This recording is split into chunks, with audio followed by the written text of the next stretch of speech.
పశ్చిమ మధ్య బంగాళాఖాతంలో వాయుగుండం ఇంకా కొనసాగుతూనే ఉంది. నిన్న సాయంత్రం 5:30కు గోపాల్పూర్ దగ్గర తీరం దాటింది వాయుగుండం. వాయుగుండం ప్రభావంతో ఉత్తరాంధ్ర వ్యాప్తంగా కూడా భారీ వర్షాలు కురుస్తాయని హెచ్చరించారు విశాఖ వాతావరణ శాఖ. శ్రీకాకుళం, మన్యం, విజయనగరం జిల్లాలకు రెడ్ అలర్ట్ తో పాటు ఫ్లాట్స్ కూడా వస్తాయంటూ కూడా హెచ్చరికలు జారీ చేశారు. అల్లూరి, విశాఖ, అనకాపల్లి, కాకినాడ, కోనసీమ, తూర్పు గోదావరి, ఏలూరు, పశ్చిమ గోదావరి, కృష్ణా, ఎన్టీఆర్ జిల్లాల్లో భారీ వర్షాలు కురిసే అవకాశం ఉందని తెలిపారు.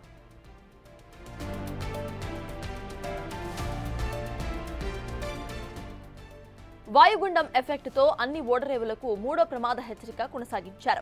మరో 3 రోజులు ఉత్తరాంధ్రతో పాటు దక్షిణ కోస్తా, రాయలసీమ జిల్లాల్లో వర్షాలు కురుస్తాయని చెబుతోంది వాతావరణ శాఖ. తీరం వెంబడి 40 నుంచి 50 కిలోమీటర్ల వేగంతో ఈదురుగాలులు వీచే అవకాశం ఉండటంతో మత్స్యకారులు వేటకు వెళ్లవద్దని సూచించింది. శ్రీకాకుళం జిల్లాకు ఫ్లాష్ ఫ్లడ్స్ వచ్చే అవకాశం ఉండటంతో ఇటు ప్రభుత్వం అప్రమత్తమైంది. ఎలాంటి ప్రాణ నష్టం జరగకుండా అధికార యంత్రాంగం సిద్ధంగా ఉండాలని ఇప్పటికే ఆదేశాలను జారీ చేసింది ప్రభుత్వం.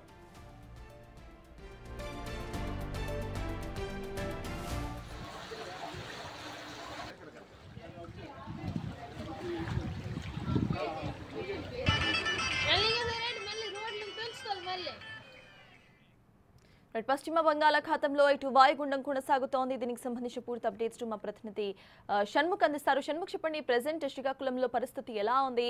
The same time flash floods వచ్చే అవకాశం కూడా ఉందంటున్నారు. లో లయింగ్ ఏరియాస్ లో ఉన్న ప్రజలని అటు సేఫ్ ప్లేసెస్ కి తరలించిందా గవర్నమెంట్? అక్కడ అప్డేట్స్ ఏంటి? సర్తాజ్, ఇప్పుడు మనం చూసుకున్నట్టయితే నిన్న వర్షాలు కురిసిన తర్వాత ఇక్కడ ప్రభుత్వ యంత్రాంగం మొత్తం అప్రమత్తమైనటువంటి పరిస్థితి. ఈ రోజు అయితే మాత్రం ఆకస్మిక వరదలు వచ్చేటటువంటి అవకాశం ఉందని చెప్పడంతో ఇటు సెంట్రల్ మినిస్టర్ కావచ్చు, అటు స్టేట్ మినిస్టర్ కావచ్చు, ఇద్దరు కూడా అదే రామ్మోహన్ నాయుడు, అచ్చెన్నాయుడు ఇద్దరు కూడా అధికారులని అప్రమత్తం చేశారు. నిన్న నైట్ ఎస్పీ నెక్స్ట్ జిల్లా కలెక్టర్ కూడా పాతపట్నంలో పర్యటించినటువంటి పరిస్థితి. పాతపట్నం నియోజకవర్గం ఎమ్మెల్యేతో కలిసి ఆ ఏరియాలో పర్యటించారు. దీంతో పాటు పాతపట్నం నియోజకవర్గంలో ఉన్నటువంటి గొట్ట బ్యారేజ్ ఏదైతే ఉందో ఆ గొట్ట బ్యారేజ్ కి మొదటి ప్రమాద హెచ్చరిక జారీ చేసినటువంటి పరిస్థితి. కాసేపట్లో రెండో ప్రమాద హెచ్చరిక కూడా జారీ అయ్యే అవకాశం ఉంది. ఎందుకంటే ప్రస్తుతానికైతే 70,000 క్యూసెక్ల వాటర్ ఫ్లో అక్కడ ఉంది. 80,000 క్యూసెక్ వాటర్ ఫ్లో వచ్చింది అంటే రెండో ప్రమాద హెచ్చరిక జారీ అయ్యే అవకాశం ఉంది.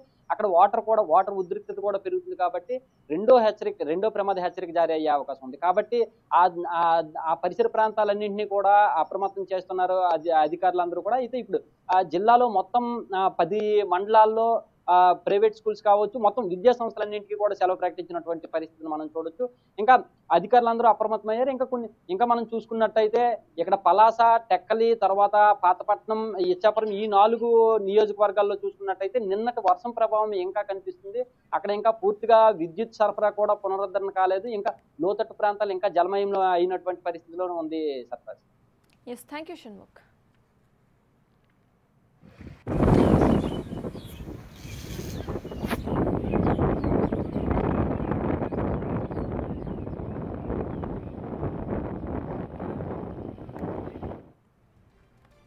విజయనగరం జిల్లాలో నిన్న భారీ ఈదురుగాలులు వీయడంతో ఇప్పటికే అధికారులు అప్రమత్తమయ్యారు. ముందస్తు హెచ్చరికలు జారీ చేసి జిల్లాలో కమాండ్ కంట్రోల్ రూమ్స్ ను సైతం ఏర్పాటు చేశారు.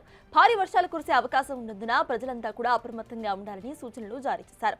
నిన్న వీచిన గాలులకు విద్యుత్ స్తంభాలు నేలకొరిగాయి. ఇప్పటికే కొన్ని చోట్ల విద్యుత్ అంతరాయం కొనసాగుతూనే ఉంది. వర్షాల నేపథ్యంలో జిల్లాలో పరిస్థితి పర్యవేక్షిస్తున్నారు మంత్రి కొండపల్లి శ్రీనివాస్, కలెక్టర్ రామ్ సుందర్ రెడ్డి.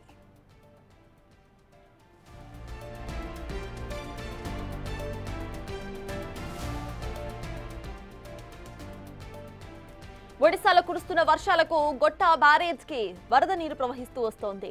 దీంతో మొదటి ప్రమాద హెచ్చరికలు జారీ చేశారు అధికారులు. మరి కాసేపట్లో రెండో ప్రమాద హెచ్చరిక కూడా జారీ చేసే అవకాశం కనిపిస్తోంది. వరద సంభవించే అవకాశం ఉందని అనుమానం ఉన్న మండలాలన్నింటిలో కూడా విద్యాసంస్థలకు సెలవును ప్రకటించేశారు. మొత్తం 10 మండలాల్లో విద్యాసంస్థలకు సెలవు ప్రకటించారు కలెక్టర్. నిన్న రాత్రి వరద ప్రభావిత ప్రాంతాల్లో పర్యటించారు జిల్లా కలెక్టర్. నిన్న కురిసిన వర్షాల కారణంగా కొన్ని ప్రాంతాల్లో విద్యుత్ సరఫరా ఇంకా పునరుద్ధరణ కానేలేదు. ఇప్పటికే పునరావాస కేంద్రాలకు ఏర్పాటు చేసింది గవర్నమెంట్.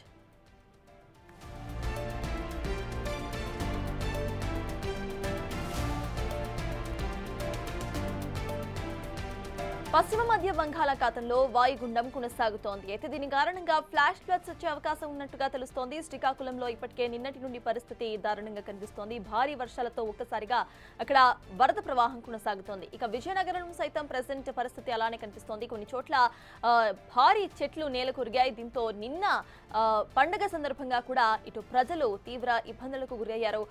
చాలా మంది ఇటు రాకపోకలకు తీవ్ర అంతరాయం ఏర్పడింది. దీంతో అటు నుండి ఇటు పూర్తిగా ఇటు ట్రాన్స్పోర్టేషన్ కట్ అయిపోయింది.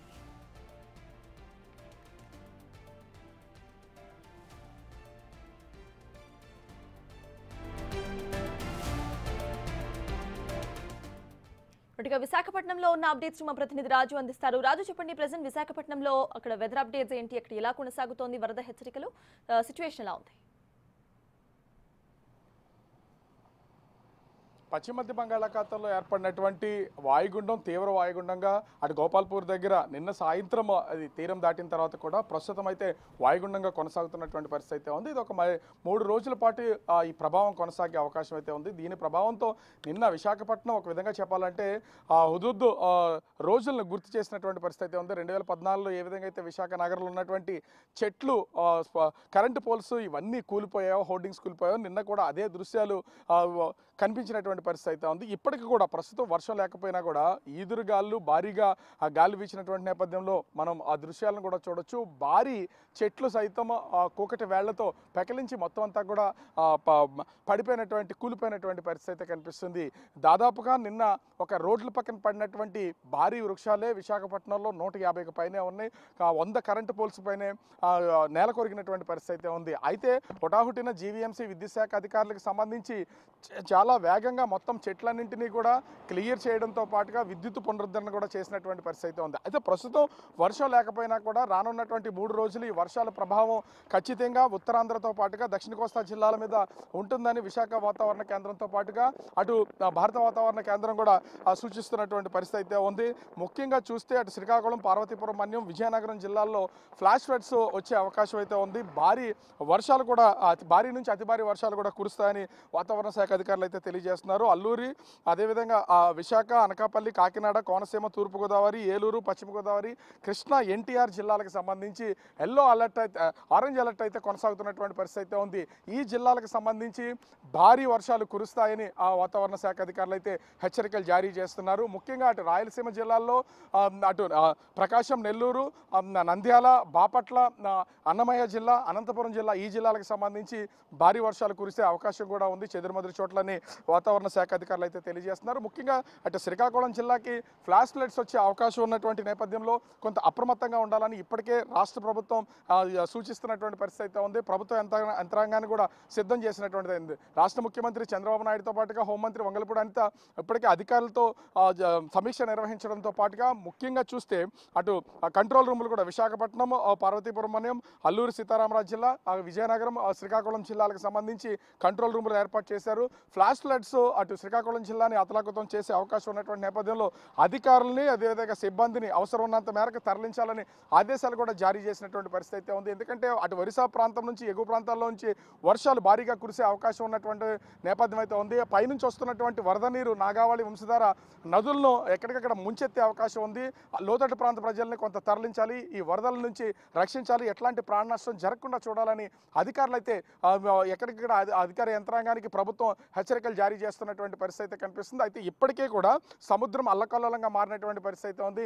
ఇంచుమించుగా 40 నుంచి 50 కిలోమీటర్ల వేగంతో ఈదురుగాలు వీచే అవకాశం ఉన్నటువంటి నేపథ్యంలో అధికారులు కూడా కొన్ని హెచ్చరికలు జారీ చేస్తూ ఉన్నారు. మత్స్యకారులు ఎవరు కూడా ఇప్పటికీ వేట నుంచి తిరిగి వచ్చినటువంటి నేపథ్యంలో ఎవరు మళ్ళీ ఈ 2 రోజుల పాటు తీరం దాటింది కాబట్టి సముద్రంలోకి వేటకు వెళ్ళొద్దని హెచ్చరికలు జారీ చేస్తున్నటువంటి పరిస్థితి ఉంది. ఓవరాల్గా ప్రస్తుతం వర్షం లేకపోయినా కూడా దాని ప్రభావం రానున్నటువంటి 3 రోజులు ఉండే అవకాశం ఉన్నట్లుగా అధికారులు హెచ్చరికలు జారీ చేస్తున్నటువంటి పరిస్థితి అయితే కనిపిస్తుంది. సత్తాస్. Thank you Raju. At the same time ఇటు విజయనగరం జిల్లాకు కూడా రెడ్ అలర్ట్ ను జారీ చేశారు. అయితే అసలు విజయనగరం జిల్లాలో పరిస్థితులు ఎలా ఉన్నాయనేది మా ప్రతినిధిని అడిగి తెలుసుకుందాం. ప్రెసెంట్ విజయనగరం జిల్లాలో అసలు ఎలా ఉంది, అక్కడ వెదర్ అప్డేట్ ఏంటి, అట్ ద సేమ్ టైం ప్రజలు ఎటువంటి ఇబ్బందులు పడుతున్నారు, వాళ్ళు ఏమంటున్నారు?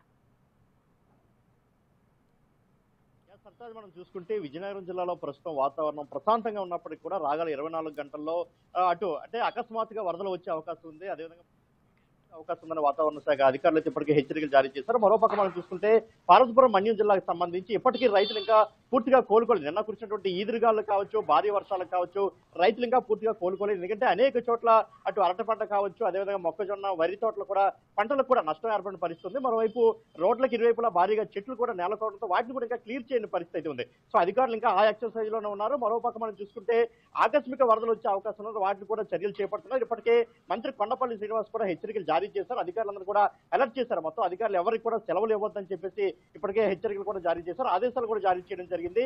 అంటే పూర్తి స్థాయిలో మనం చూసుకుంటే ప్రజలు కూడా కోఆపరేట్ చేయాలి. ఎక్కడ కూడా ప్రజలు నెగ్లెక్ట్ చేయొద్దు. ఎందుకంటే దూర ప్రయాణాలు పెట్టుకోవద్దు. ఆకస్మికంగా వరద, ఎందుకంటే మనం చూసుకుంటే వేగావతి కావచ్చు, నాగావళి కావచ్చు, గోస్తని కావచ్చు, ఇటువంటి చిన్న చిన్న నదులు కూడా ఉన్న నేపథ్యంలో అన్ని కూడా ఒక్కసారిగా పొంగి పొరితే ప్రజలు ఇబ్బందులు పడే అవకాశం కూడా ఉంది. సో అందువల్ల దూర ప్రయాణాలు కూడా వాయిదా వేసుకోవాలి. రైతులు కూడా పంట పొలాలకు వెళ్ళొద్దు. ఒక్కసారిగా భారీ వర్షాలు పడినా, ఉరుములు పిరుగులు వచ్చినా కానీ రైతులు కొంత మళ్ళీ మృతి చెందే అవకాశం ఉంది. కాబట్టి ఎవరిని కూడా పంట పొలాలకు కూడా వెళ్ళవద్దు. ఈ 2 రోజులు కూడా ఇంటి దగ్గరే ఉండాలని చెప్పేసి అధికారులు ఇప్పటికే హెచ్చరికలు కూడా జారీ చేశారు. మరోవైపు మనం చూసుకుంటే ఇప్పటికే నిన్న కురిసినటువంటి ఈదురుగాలులకైతే విద్యుత్ స్తంభాలు పూర్తిగా నెలకొగాయి. కొన్ని ప్రాంతాల్లో ఇంకా విద్యుత్ సరఫరా పూర్తిగా లేదని చెప్పుకోవచ్చు. సో అంటే ఆ విషయంలో కూడా అధికారులు ఇంకా చర్యలు చేపడుతూనే ఉన్నారు. కొన్ని ప్రాంతాల్లో కూడా దీనివల్ల అంటే వాటర్ సప్లై కూడా పూర్తిగా ఆగిపోయిన పరిస్థితి కూడా ఉంది. సో అన్ని నేపథ్యంలో అధికారులు అయితే పూర్తిగా అలర్ట్ గా ఉన్నారు. మరోవైపు విజయనగరం జిల్లా కేంద్రంలో కమాండ్ కంట్రోల్ సెంటర్ కూడా ఏర్పాటు చేశారు. ఎవరికి ఏ సహాయం కావాలన్నా, ఏ ఆపద వచ్చినా వెంటనే ఫోన్ చేయాలని ఇప్పటికే కలెక్టర్ రామసుందర్ రెడ్డి కూడా ప్రతి ఒక్కరు కూడా సూచనలు చేయడం జరిగింది. సో దీంతో మొత్తం జిల్లా యంత్రాంగం అయితే ఒక పక్క అప్రమత్తంగా ఉన్నప్పుడు కూడా వాతావరణం కొద్ది మార్పులు కూడా చేపట్టారు. అంటే ప్రతి ఒక్కొక్క క్షణానికి ఒక్కలా ఉంటుంది. ఒక పక్క ఎండ కాస్తుంది, మరోవైపు పూర్తిగా మేఘావృతమై ఉన్నటువంటి పరిస్థితి కూడా కనిపిస్తున్న నేపథ్యంలో అధికారులు పూర్తి స్థాయిలో అలర్ట్ గా ఉండాలి. అదేవిధంగా ప్రజాప్రతినిధులు కూడా ఎప్పటికప్పుడు అధికారులకి సూచనలు చేస్తూ ఆదేశాలు జారీ చేస్తూనే ఉన్నారు. సత్తాజ్. Yes, thank you, Shivshankar.